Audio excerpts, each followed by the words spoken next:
we have a trailer that isn't fine because we were a little concerned when it came to one of the greatest directors of all time getting a Disney check that we're not against because we know that this is the way the game needs to be played, one for us, one for them. But we feel like they took him away from us to make Mufasa. Zach had me watch this trailer right before we started. Yep. It's crispy.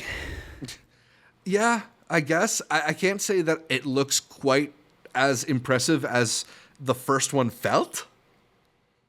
How so? What do you mean by that? I mean, like, it's crispy, but at least when we saw the first one, it was like, all right, this kind of looks like Planet Earth. Now it looks like more of the same. I feel it looks more Planet Earthy. Okay. Well, we have those, like, snowy environments and stuff, too, that are a nice look change. cool. Yeah. But none of this feels like what I want to see a narrative in. I feel like y'all created the greatest green screen in the background. I can't even tell. So where are the actors? So where are the characters? Where's the emotion? I don't know, dude. I'm mostly concerned because of the director involved. When Jon Favreau does something like this, no offense to him, but I've seen him do Iron Man 2. I know that he's playing ball, testing out technology. He said this even with the Jungle Book, right? That he takes IP that people know, that people will go and see, and thus they can test out whatever technology they're doing here. What is Barry bringing to the story that is a prequel to Mufasa, which I don't think has been covered yet? I'm trying to remember my Lion King lore, but I don't believe we've gotten a chapter 1. No, I don't think that was I don't think that was covered in Lion King 1.5. Yeah. So speaking of, those two are coming back. Right. Beyonce's coming back. And Glover's coming back, and now we're getting Blue Ivy, the debut of Blue Ivy Carter. For the 5th time. But Childish Gambino also coming back, which is really what I care about. Did you hear those leaks? Or not even leaks, but the debuts? Yeah, the Gilga Radio stuff. Sounds fire. That's really fantastic. Do you have any faith that the direction from Barry Jenkins will be able to showcase itself through this? Well, look, if I had any faith, this trailer isn't doing anything to back up that faith, right? Like, I'm not looking at this trailer and seeing from the director of If Beale Street Could Talk. I trust Barry Jenkins a lot. I think he's a fantastic filmmaker. I think just about everything I've seen that has his name on it, I thought was at least very good, if not phenomenal. But I just don't know about this whole backdrop. I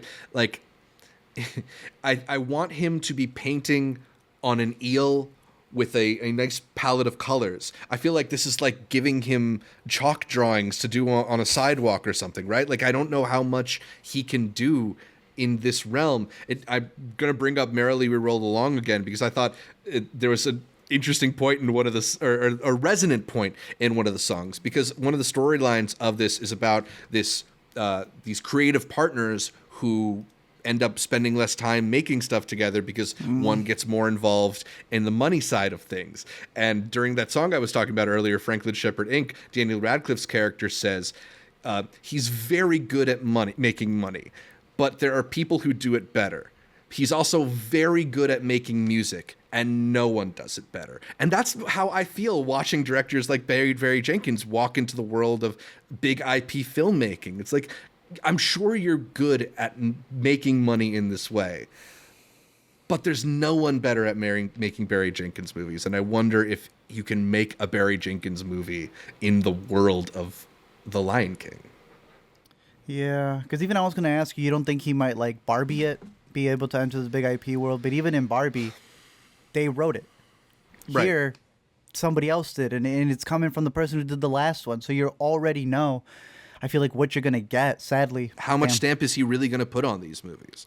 I think really what it is kind of like what we were talking about last week, or maybe a couple weeks ago at this point, in that, like, at the best case scenario is it's giving Barry Jenkins a chance to test drive some of these tools and see what could I be capable of as a filmmaker if I expanded my vision to maybe include some of the things that are possible in a Lion King. And you kind of like do what Ryan Johnson does almost, in that like he spent his time in Star Wars and now he gets big budgets for Knives Out to kind of go have his fun. But he wrote Star Wars. Yeah, exactly. And right. I have not a lot of excitement for Mufasa. Hey, he brought Aaron Pierre up with him. There we go. That man was with him in that Prime show, Underground Railroad. Now he's voicing Mufasa. I respect that. At least he's bringing up his dudes with him. And yeah, like you said, maybe he brings something that he's able to apply to some of his movies. Hey, worst case scenario, he said the script was good. Maybe the check was in the way of the sides. Yeah, it looks good to me. Really looks great. Hey, they teased that this one's going to have original music from Lin-Manuel Miranda. How do you feel about that? Why aren't they playing the music? Yeah, I don't know. I mean, like, look, he has made a lot of great music. I know it's like popular to rag on him now, but like, I think when he's gonna got make good stuff. Yeah, I mean, when he's got the right spark of inspiration, I think he's still capable of being a really great. That's a great point. We're talking about the writing. What is this man really writing? If it's Lin-Manuel now really doing the music, that dude did Encanto so far, like the lyrics were so much of the script that he got a writing credit without even working on the script.